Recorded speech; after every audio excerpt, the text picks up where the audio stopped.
Qu'est-ce que c'est que cette petite chose? Qu'est-ce que c'est que ce truc? Eh ben, ça, c'est le Real Steel Sylph. Un super petit couteau pliant, pas cher du tout. Et aujourd'hui, je vais te présenter 5 couteaux à moins de 75 balles. Allez, c'est parti.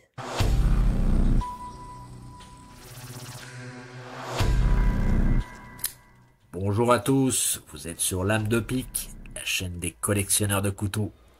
Que vous soyez un accro du flipper ou un fanat du roulement à billes, ou au contraire un blasé de l'ouverture assistée, bienvenue à tous sur Lame de Pique, la chaîne des passionnés du canif.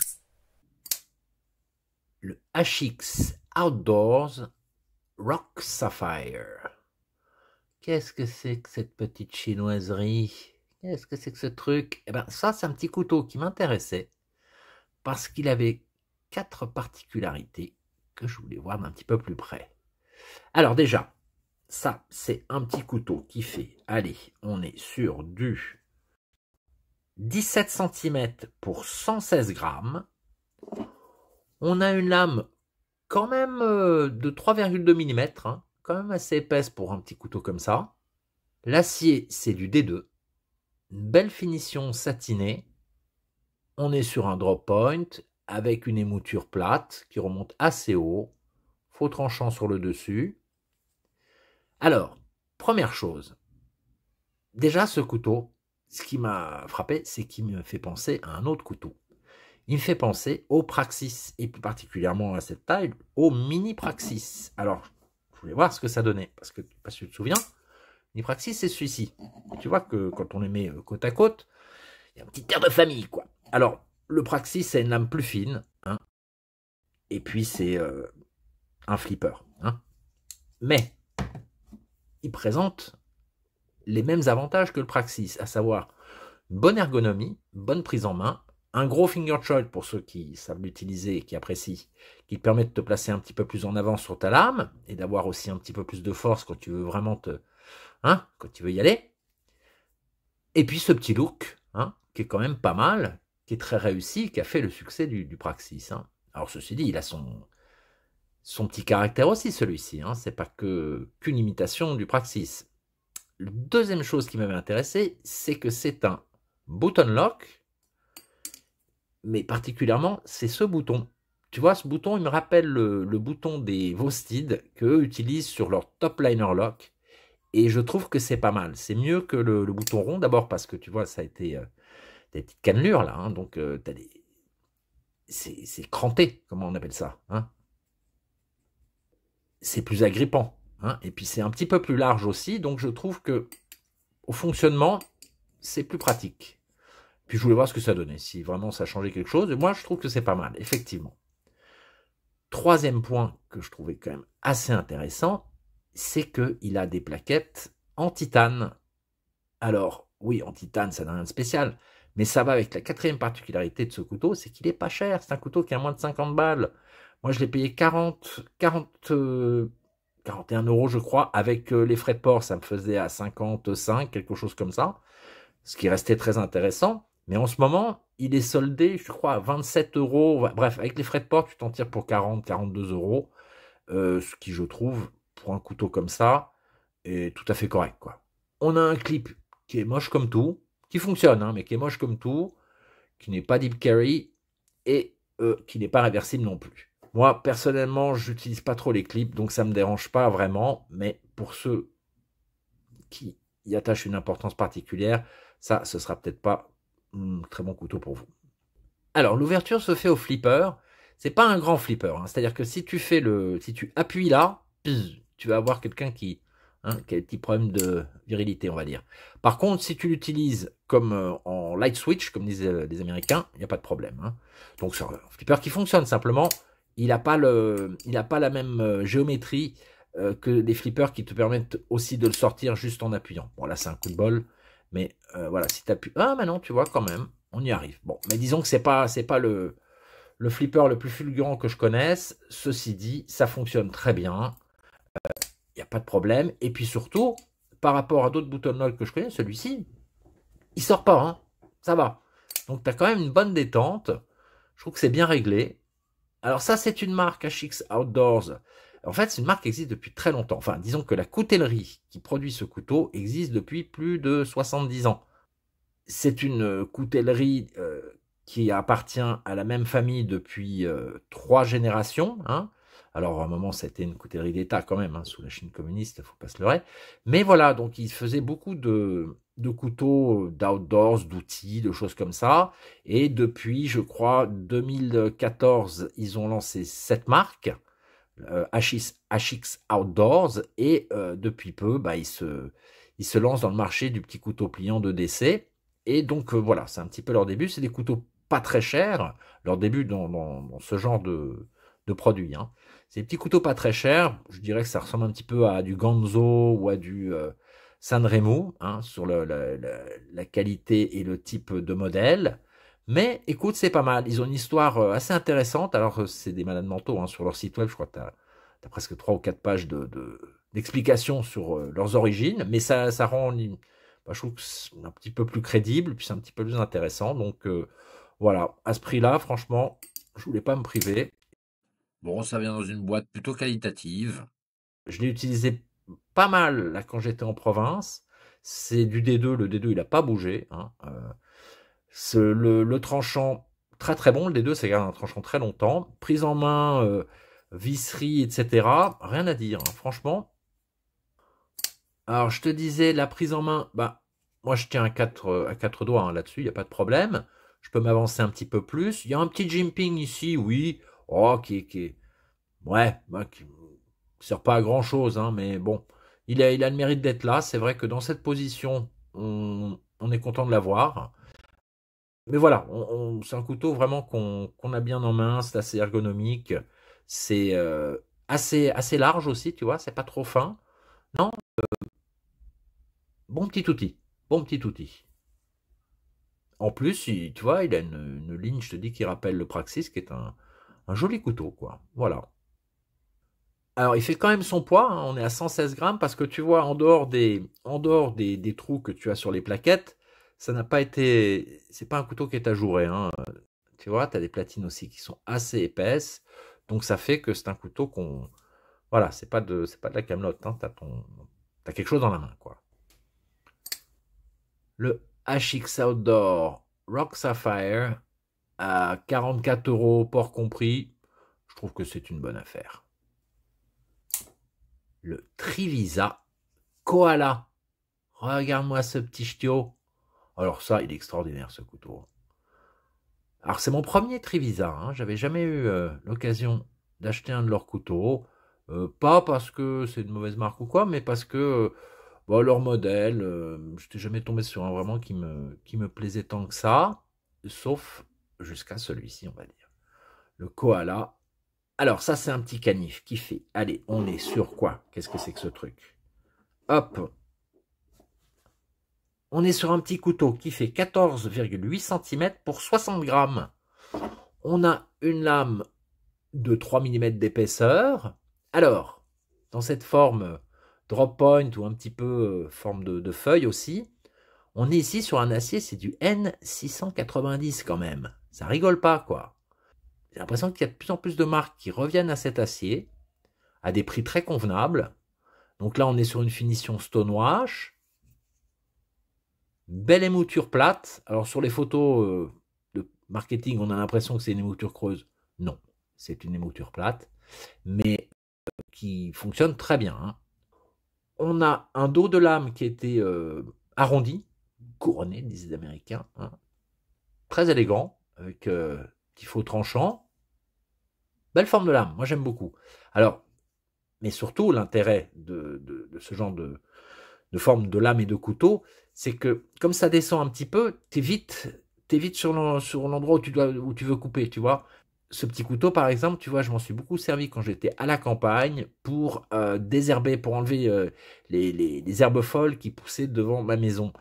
Et ben ça, c'était parfait, très pratique, tu vois, parce que t'as un petit angle, donc je n'ai pas obligé d'aller chercher, voilà. Et alors, je peux te dire que tu vois, cette lame, elle a travaillé sur le bitume, dans la terre, sur les cailloux, et regarde, elle est franchement nickel, hein. Alors, il faudrait que je le repasse un petit peu au cuir, hein, mais écoute, il coupe encore très bien. Et je t'assure que j'en ai mis plein la figure, pour rester poli. Alors, ce petit couteau, donc, c'est un crossbar lock. Très bon petit crossbar lock. Hein. Tu peux arriver à l'ouvrir quand même, mais il faut y aller vraiment avec force. Là, j'y arriverai pas parce que j'ai pas assez de place, parce que comme c'est une petite lame légère, eh bien, écoute, les ressorts Oméga arrivent à la maintenir dans le manche. Ça s'ouvre aux ergots de pouce, jolis ergots de pouce qui ont été anodisés. Je trouve que ça lui donne un petit look très sympa. Tu as plusieurs modèles hein, de ce couteau. Tu as un modèle avec des plaquettes en Ultem et un modèle avec des plaquettes en micarta et une lame en black wash qui est vraiment très très jolie. C'est le moins cher. Il est à 49 €. Ça, on doit être dans les 60 comme celui qui est en Ultem. Hein. Donc, tu as des plaquettes ici qui sont en aluminium, texturées. C'est très sympa. On l'a bien en main. Ça glisse pas. C'est vraiment... Non seulement je trouve c'est esthétique, mais en plus c'est très fonctionnel. On est bien... Voilà, une bonne préhension. On est très bien sur ce petit couteau. Alors, la prise en main, oui, c'est un petit, hein, c'est un ch'tio. Donc, tu tiens, allez, à 4 doigts, avec mes mains de chirurgien dentiste, c'est limite, mais c'est confortable quand même. Je veux dire, je te dis, je m'en suis servi. Vraiment, j'ai abusé de ce couteau pendant une dizaine de jours. J'ai jamais eu un problème de prise en main. Non, c'est surtout, tu vois, j'aime bien les petits couteaux qui ont ce petit angle, cette petite bosse à l'arrière, parce que ça vient caler un peu ton pinky, ton petit doigt. Hein, et c'est très ergonomique, confortable. On a un petit casse-goutte là qui va te permettre d'affûter ta lame, c'est bien vu. Le clip, on est sur un deep carry, réversible, et ils ont même mis une petite plaquette, tu vois, pour cacher l'orifice, pour cacher en fait la petite encoche. Donc ça, je trouve que c'est pas mal du tout. Un ch'tio, hein, un couteau qui va vraiment très bien tenir dans la 5e poche. Moi, c'est là où je le mets. Et c'est impeccable, on ne le sent pas. Par contre, il est très pratique, très efficace. Donc voilà, ce petit Trivisa Koala à partir de 49 €, une très bonne affaire. Le Real Steel Sylph. Regarde-moi ce couteau. Ça, c'est un super petit canif. Alors, c'est encore de ce designer polonais Jakob Wieczorkiewicz. Hein, son atelier, c'est Poltergeist Works. Il avait fait des couteaux, je t'en ai présenté un il n'y a pas longtemps, pour Boker, le connector. Très très bon canif. Il a fait beaucoup de modèles chez Real Steel. Il en a fait aussi chez Bestech, enfin un petit peu partout. C'est une patte qu'on reconnaît assez facilement, un designer qu'on reconnaît assez facilement parce qu'il aime bien ses émoutures sabres. Donc, et puis les dos plats, enfin, ce type de lame un petit peu. Alors, elles ne sont pas toutes comme ça, mais tu en as beaucoup qui ont un petit peu ce style. Donc ça, c'est un canif qui fait, allez, on est sur du, qu'est-ce que c'est que ça? Paf. On est sur un couteau qui fait 18,7 cm pour 94 grammes. On a une lame de 3 mm d'épaisseur. On est sur un acier nitrové avec cette forme de lame donc à dos plat. On a une émouture sabre, finition satinée, vraiment une très belle lame. Et alors tu vois, par rapport au connector, au Boker connector que j'ai beaucoup utilisé, dont la lame était en S35VN, et ben le S35VN, moi j'avais utilisé pour couper des côtes de bœuf, etc. Ça s'était un peu oxydé quand même. Alors que le Nitro V, ben, tu vois, j'ai suivi le même menu, hein, côte de bœuf, etc. Et ça a marqué beaucoup moins. Donc c'est pas mal le Nitro V quand même. Hein. Pas mal et moins cher. Alors, on est sur un couteau qui a des plaquettes en acier inoxydable, et en fait, c'est plus que des plaquettes parce que c'est un mono-châssis, tu vois. C'est une feuille d'acier inoxydable qui est pliée, et par-dessus laquelle on a rajouté une autre feuille d'acier inoxydable en guise de plaquettes pour donner un petit peu plus d'épaisseur aux manches. Alors, tu as 4 versions de ce couteau. Tu as celui-ci et 3 autres avec des lames en black wash, avec des couleurs. Donc on a du bleu, on a du bronze, on a du gris métallisé foncé. C'est un couteau qui a une très bonne action, hein, une bonne détente. Quand ça sort, ça claque bien. C'est un liner lock, très bien engagé, facile d'accès, pas de problème. On l'a bien en main, hein, cette forme de manche, tu vois, un petit peu courbée comme ça, et puis plat sur le haut, ben, ça fait que c'est très pratique, on est bien dessus. C'est assez grand en plus, hein, là on est sur presque 19 cm au total, donc c'est quand même un couteau qui, sans être en pleine taille, a une taille très correcte. Alors, c'est le genre de canif que tu peux utiliser pour bricoler, pour le décès, comme pour la table, parce qu'effectivement, moi je trouve que c'est un couteau élégant, hein, vraiment joli, joli canif. Très bonne action. Alors étonnamment, eh bien, ça n'est pas monté sur des roulements à billes. Non, non, ce sont des washers et il n'y a pas de problème. Donc ça, les washers, bah oui, c'est plus facile à entretenir. Disons que c'est moins sensible aux poussières et aux petits débris qui peuvent venir se glisser entre la lame et les rondelles. Hein. Mais franchement, si on ne me l'avait pas dit, je ne l'aurais pas su. On a un clip Deep Carry, réversible. On a un petit jimping qui est très correct, qui va bien, hein, qu'on est content de trouver, qui fonctionne bien. Le dos de lame a été arrondi, ce qui est très agréable aussi. Moi, j'aime pas quand il y a des arêtes ici, parce que ça m'est arrivé de me couper. Donc ça, je trouve que c'est un plus. Voilà, à 52 €, le Real Steel Sylph, très bonne affaire. Et dis bonjour à Harry, et abonne-toi. Le CJRB Maximal. Alors ça, c'est un petit canif qui a été très bien pensé et vraiment très chouette parce que ça fait un petit moment qu'il est sorti, un mois ou deux, hein, on va dire, et j'hésitais à le prendre, etc. Puis je me suis bien renseigné sur ce couteau, je me suis dit, tiens, je vais quand même essayer parce que beaucoup de gens en disaient vraiment du bien. Et je dois dire que le mec qui a créé ça, il n'a pas chômé. Alors déjà, ça, c'est un couteau qui fait, allez, on est sur du 17,5 cm pour 85 grammes. Pas un grand couteau. Alors, une lame assez fine de 2,5 mm d'épaisseur. Alors, on est chez CJRB. Donc, ça, c'est leur acier propriétaire, le AR RPM 9.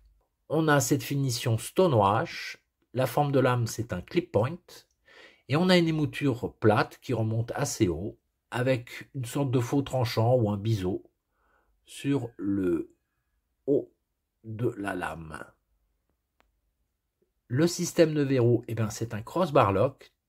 Alors celui-là, tu peux y aller, tu vas pas le sortir comme ça. Hein. Il a une très bonne rétention en position fermée.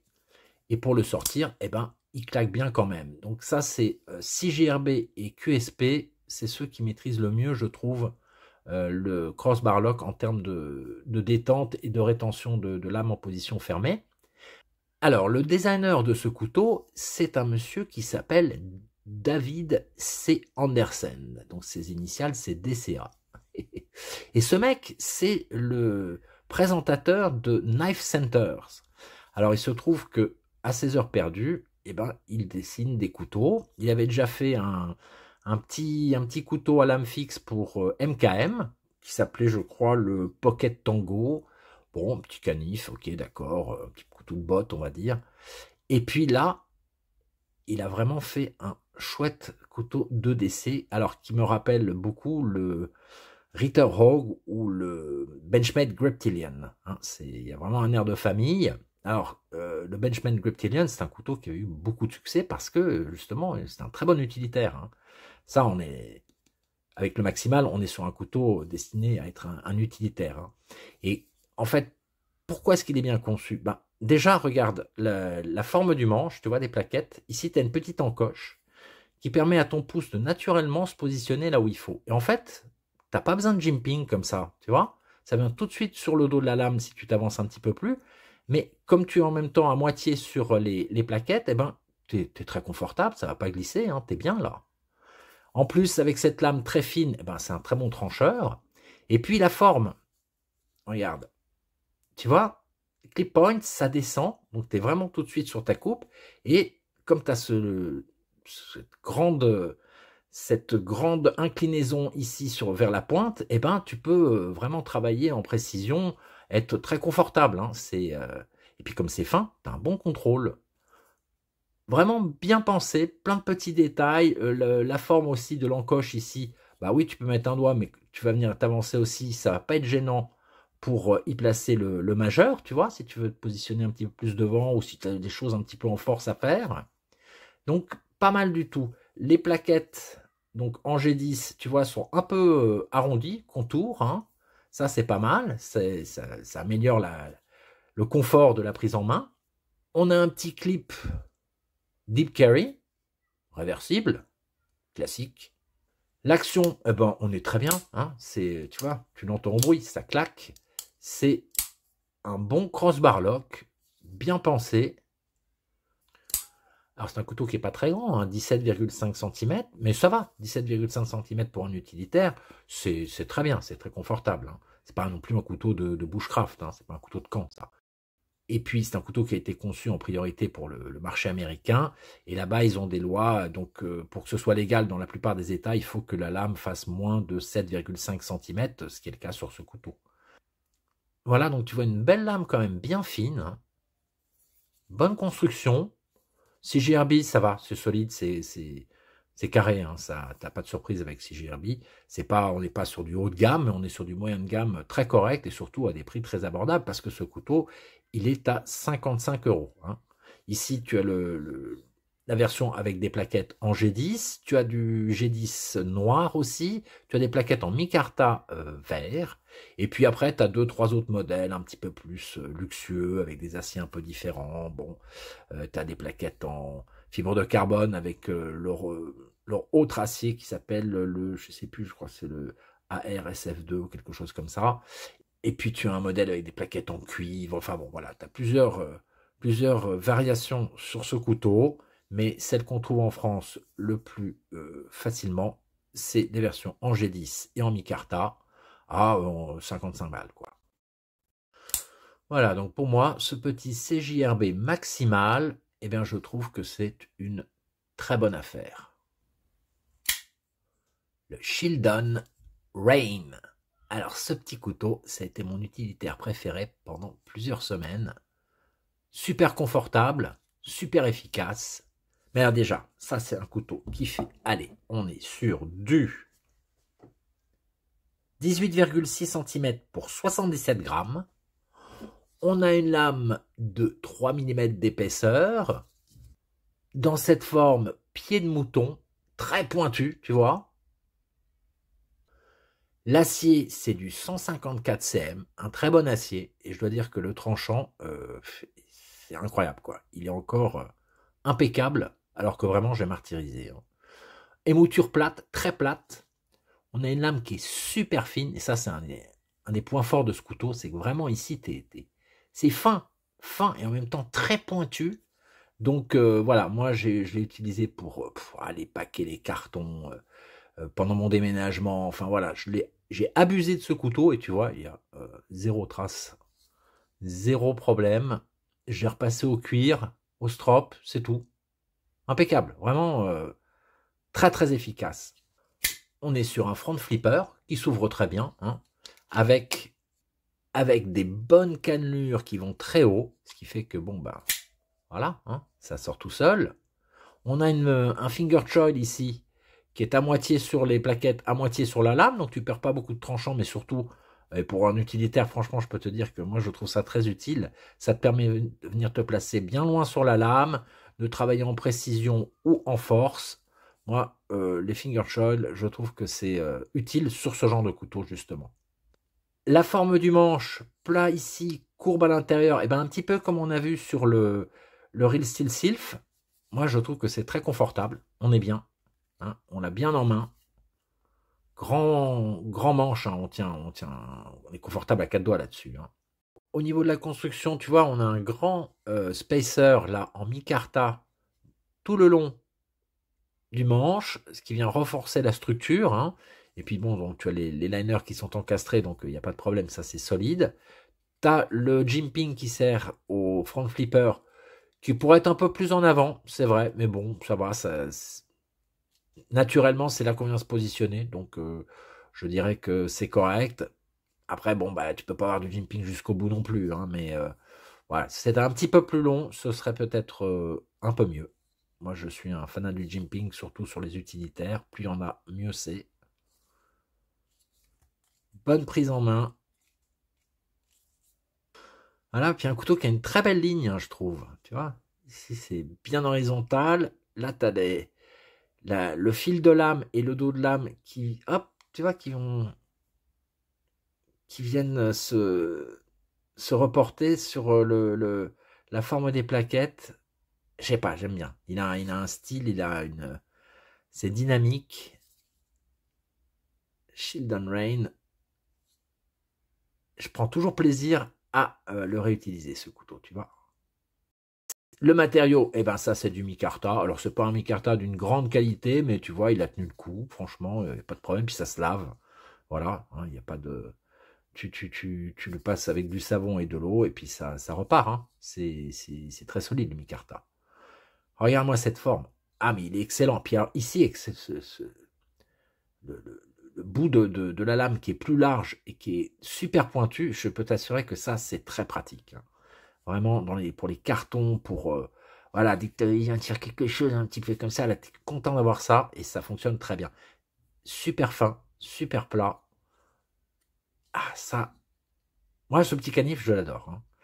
On a un clip encastré Deep Carry, réversible, avec une petite plaquette pour masquer l'encoche, ce qui est pas mal, hein, plus élégant. C'est un liner lock avec des platines qui ont été encastrées, tu vois, hein, une belle construction.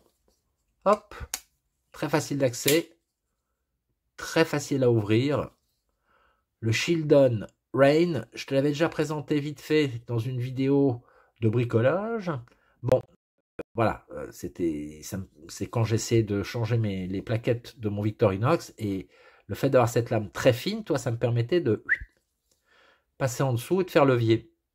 Non, vraiment un très bon utilitaire, bien en main, belle fabrication et qu'on trouve à partir de 73 € pour compris. Il faut aller voir sur leur site, sur Shieldon, ils font toujours des grosses promos, des grosses soldes. Alors par contre, un seul modèle, hein. Shieldon, c'est souvent ça. Ils te sortent un couteau dans une seule version, et puis voilà. Par contre, ils ont des couteaux très différents les uns des autres. Alors, voilà, ils utilisent la 654 cm, c'est pour ça que c'est un petit peu plus cher que d'autres marques, mais franchement, belle fabrication, très bon couteau. Le Shieldon Rain, pour moi, une très bonne affaire.